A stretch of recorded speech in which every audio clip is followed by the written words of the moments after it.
Scream, not Scream, but Scream. This one's called Scream. The original one was called Scream.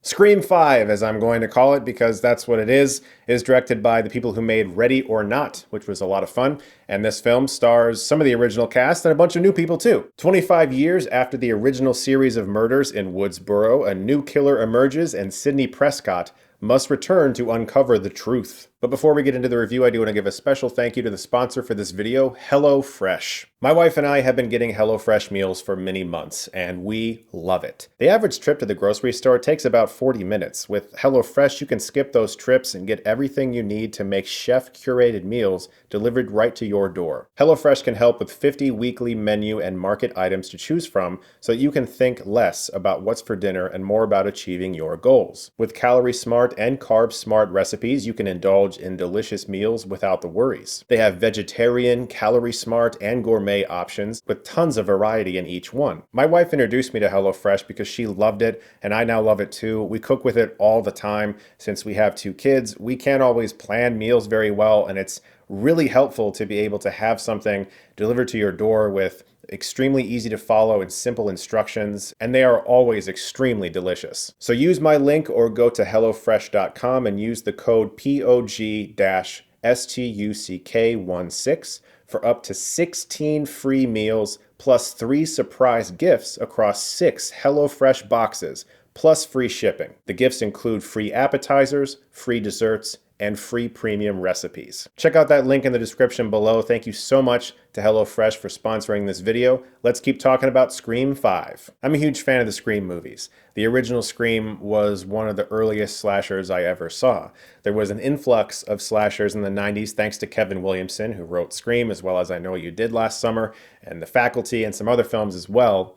And that was kind of my introduction to the genre. Yes, I saw Psycho when I was pretty young, but I didn't really view that film as a slasher. So Scream is very integral to my development as a horror fan, and I enjoy 2. There are aspects of 3 I like, as well as Scream 4, all of which were directed by Wes Craven, who has sadly passed away. And so this is the first film to not have any involvement from him. Naturally, I was very curious to see how that would go, as well as worried how that would go. While Scream 5 is by no means my favorite of the franchise, I don't think it's a bad film. I think that it has a few issues, but for the most part is extremely economical, is mostly fast-paced. There's a few pacing issues I'll discuss, but it also pulls off something pretty difficult to do, and that is introduce new characters into a world in which you're more interested in the legacy characters, played by Neve Campbell, Courteney Cox, and David Arquette, than you are of the new people immediately. You come to this movie because you want to see Sidney Prescott. You don't come to this movie for new characters. This film is very aware of that fact.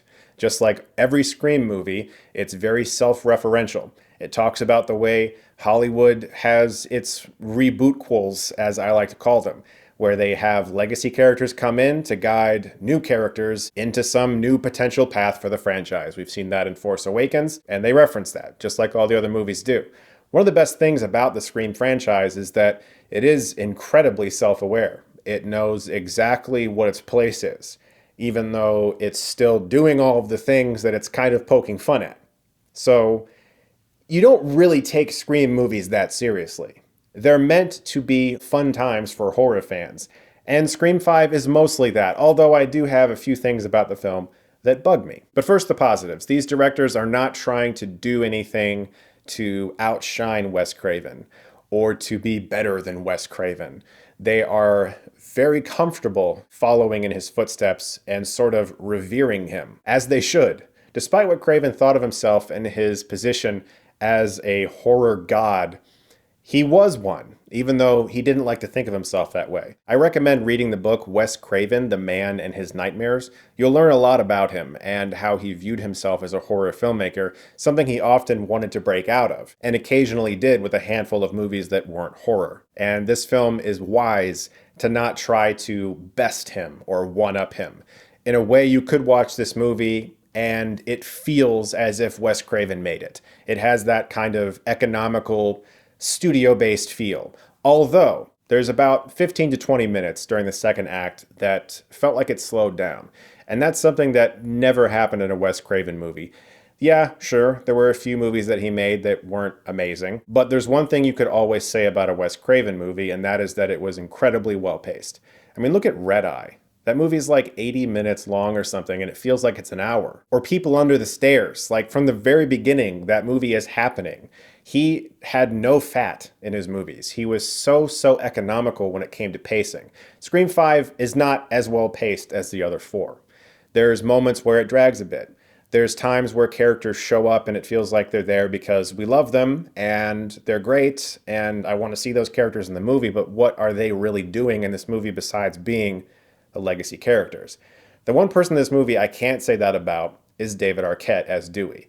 I thought he was fucking great. He has a lot to do, and he joins the characters on the journey fairly early on. He's one of the first people to be like, yeah, I'll help you out because I feel like I can. It takes Gale Weathers and Sidney Prescott a little bit longer to get involved. As is common with the Scream movies, people have very familiar last names when it comes to horror directors and writers that we know and love. Like, for instance, in the first Scream, Billy Loomis is obviously named after Loomis from the Halloween franchise. There's somebody with the last name Carpenter in this movie. I wonder who they're attributing there. But Melissa Barrera and Jenny Ortega are phenomenal. They're in a way the two main leads and definitely the heart and soul of the movie. They have the most characterization. You understand them the best. The most time was given to those characters. They give excellent performances in the film. Every one of the Scream movies usually has an expert come in and break down the rules of horror for the audience and also for all of the potential victims and or whoever the killer is in the film. Their friend group. This movie does that as well, but since there's been so much time since Scream 4, 2011, now they can talk about elevated horror. They can talk about The Witch, Hereditary, and movies like The Babadook. And they can reference all of those films and kind of talk about how horror has changed. And yeah, they're obviously saying, hey, a lot of movies do that. Also, we're doing that too, wink.